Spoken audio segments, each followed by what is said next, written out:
yard sale, phone fail, and a college betrayal. It's the fall finale of season 4 of The Conners.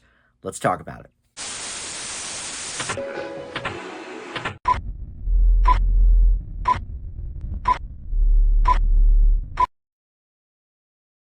Hey guys, Dan here. This is Dan Reviews It, and welcome to the Conners wrap up for the fall. Yes, the fall finale is here already. It's so sad. I thought maybe we would get a couple more episodes as we lean into the holiday season, but when I saw on the half hour previous, the Wonder Years were doing their Christmas episode, I was like, well, if we're doing Christmas episodes, obviously these shows are not returning until January, and sure enough, January 5th will be the next time we see the Conners. But we should get somewhere in the range of 12 episodes next year, because last season I think was 20, and that was during COVID even. So we should get at least 20 episodes this season as well. I'm not sure, though. We will see.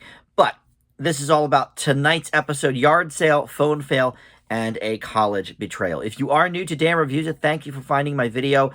Please consider subscribing. I am approaching 900 subs. I was trying to get to 1,000 before the end of the year. That's not going to happen, but it'd be cool if I could get to 900 at least before the end of the year. Why not? That's a pretty nifty milestone as well.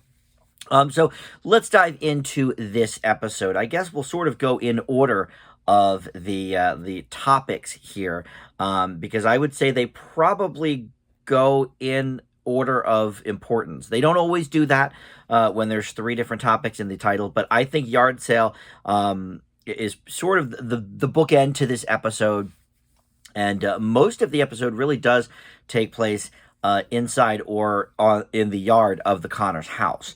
There's a couple of scenes elsewhere that we'll get to, but for the most part, we're talking about selling the classic Dan and Roseanne furniture. This was a big Roseanne-heavy episode. Her ghost was looming large, for sure, because, of course, you know, all the memories with the bed and the dresser and all of that. Even DJ had a pretty funny line about, not wanting the mattress that all the kids were conceived on and that their mom died on. But DJ was in this episode. I don't think we saw his daughter Mary, and we did not see Mark either.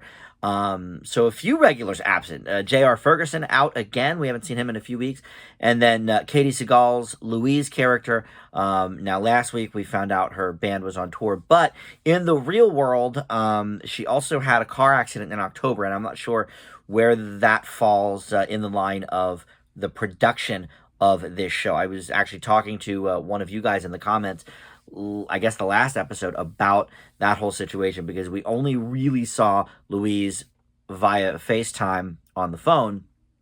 So I don't know how that's going to affect, her return in January, but it wasn't like a major accident. She wasn't laid up for all that long.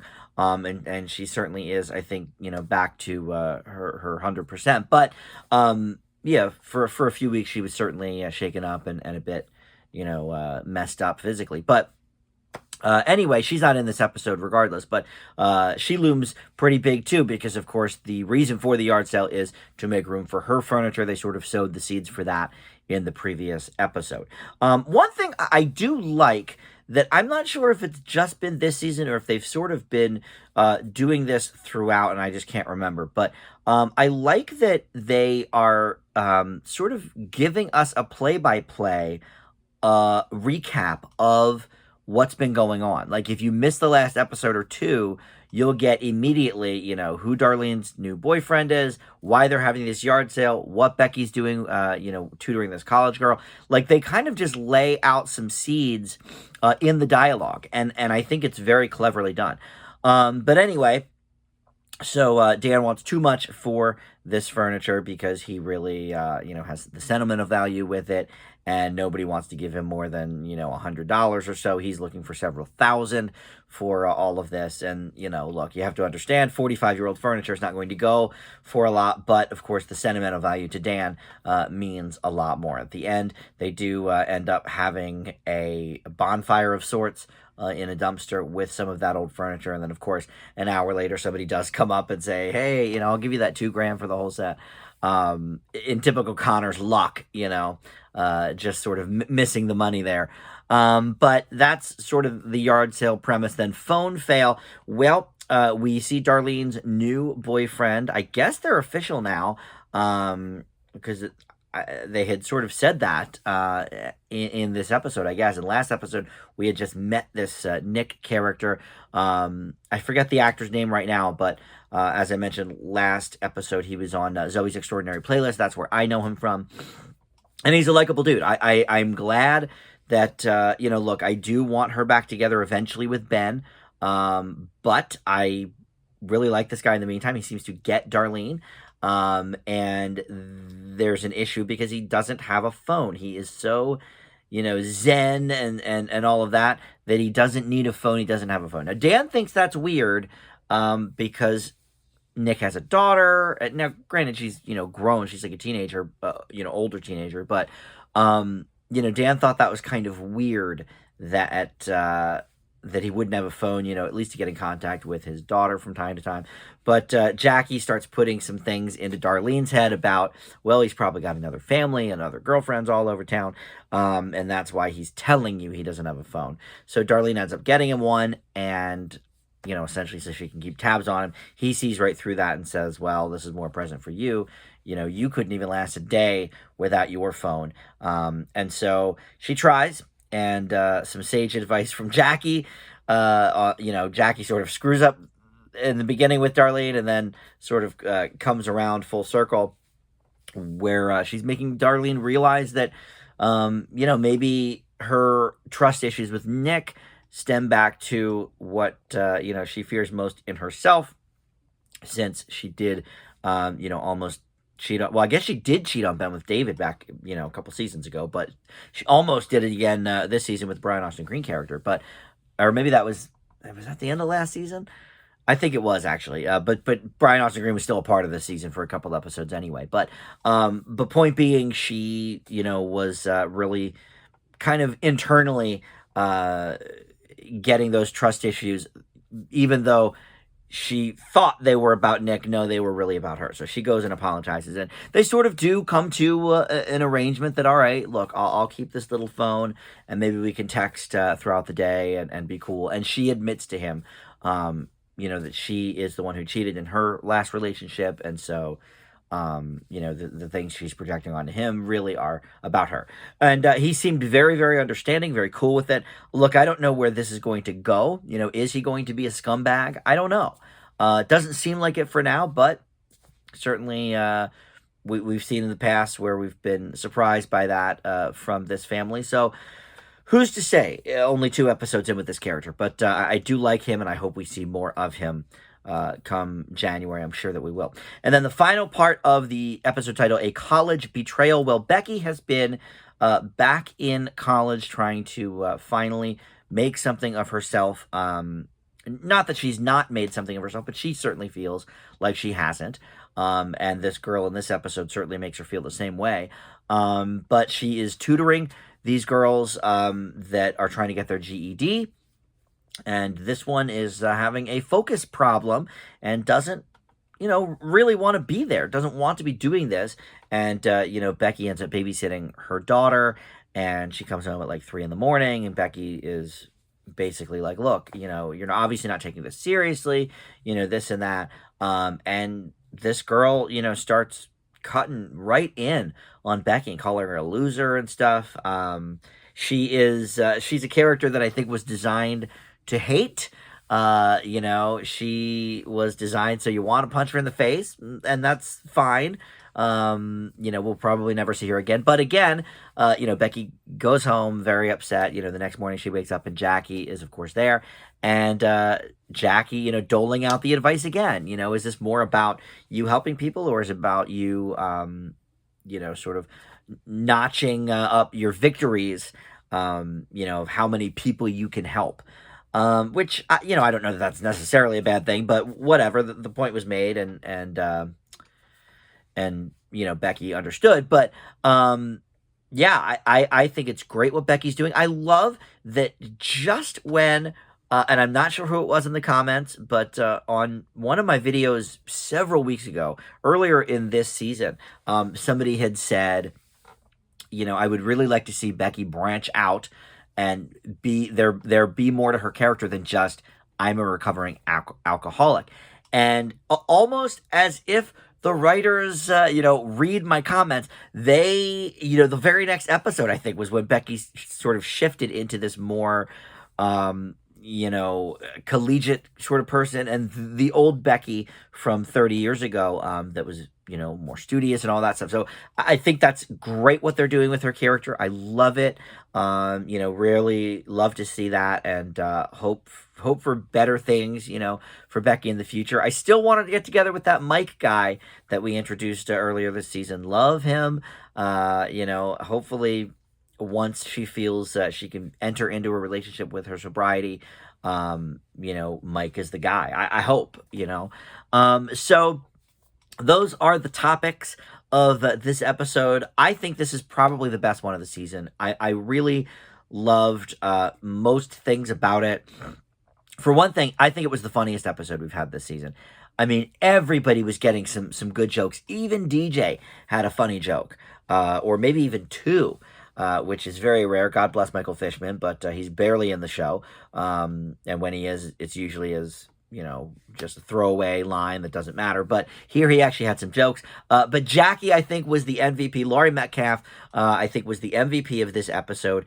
And one thing I have loved lately about her character is, she sort of still has her wacky moments. In fact, in this particular episode, she even, calls herself crazy. But I really like, when she was doling out all this advice in this episode, I thought to myself, boy, I remember a few seasons ago when she was trying to make a career as a life coach. And, it's Lanford who really needs one of those, who can afford one. So she didn't have, a bunch of clients. But at the end of the day, she actually does have some good advice. Here I think the girls almost kind of figured it out themselves, and that was sort of part of the joke. But I thought her sort of helping everybody. I mean, she helps in all three of these instances. She helped Dan sort of realize that he's not going to get $2,000 for this stuff just because it has sentimental value to him. It's mostly junk to everybody else. She initially hurt the whole Darlene and Nick thing, but then she turned that around, and then she sort of helped Becky see some things in a different light too. So and she was so funny about all of it. So Laurie Metcalf for me gets the MVP of this episode. I guess maybe I should start doing that. I've given a couple MVPs. I think John Goodman certainly has gotten it a few times. I don't always say who I think the funniest person or the best person in the episode was, but maybe that's not a bad thing to add on to my videos. Certainly for this week, I do believe it was Laurie Metcalf, but John Goodman, of course, great as well. This was a really good one. I missed Little Mark, of course. I always like when he's in an episode, but look, at the core, this show is about the four main players here: Dan, Jackie, Becky, and Darlene. So everybody else sort of floats in and out, and that's fine. I will mention Harris. So let's follow up just briefly on the Harris situation, because in the last episode, Darlene kicked her out of the house because they had been fighting all the time, and the expectation was that she was going to go live with this boyfriend that she was seeing, the tattoo artist. But as we learned in the last episode, that sort of fell through, and that's another thing that they sort of go over. Like, if you missed that last episode, you won't be lost. She tells Aunt Becky exactly what's happening with that. So love that. And I guess she's just in that one scene, but yeah, kind of explaining to Becky that, yes, I'm sort of living on this old lady's couch right now for free, whatever. My house has certainly been home to many a couch surfer back in the day. Not even that long ago days, really, but that could get dicey. So there could be some sort of, comedy going on with their situation down the line. Don't know. Was not very comedic in my life, but that happens sometimes. But yeah, I thought this was the funniest episode of the season so far. And I really, really liked how everything kind of got resolved. It was perfect for a fall finale. Sort of put a pin on some of these storylines, and okay, then we'll see, what January brings. I was thinking that I am going to, I think, do another live review, like I did for the season premiere. I think I'm going to do it for the winter premiere as well. So January 5th is the episode. But rather than do a live stream immediately following the episode, because I realized, and I guess I probably should have known this anyway, because I don't often watch it live. I happened to tonight because I had off work, but a lot of times I don't watch it till the next morning when it ends up on Hulu. I'm going to do a live video review of the Connors, but it's not going to be until the next day. We're going to do it at 8 p.m. on Thursday, January 6th. So, you guys hopefully can join me for that. I think it will be really fun to sort of look at this episode with everybody, because the whole idea of the live feed is to sort of, talk to you guys, because I love talking to you guys in the comments, but I would love to talk to you live as well. And I do have a bunch of viewers of these review videos on the West Coast too, so of course, right as I'm done watching it, it's only 6:30 for them, so they still have to wait a couple hours until the episode even airs. So I figured this way it'll be better maybe for everybody to kind of be on the same page. But yeah, I think it'll be fun. So do join me for that. It'll be January 6th, about 8 o'clock p.m., almost a full 24 hours after the initial episode. But let's grade this one. For me, yard sale, phone fail, and a college betrayal gets an A-. Again, definitely one of the best of the season for me. Thanks for watching, and we'll see everybody next time. Merry Christmas, Happy New Year, Happy Holidays, all of that stuff, and we'll see you back in January for more Connors.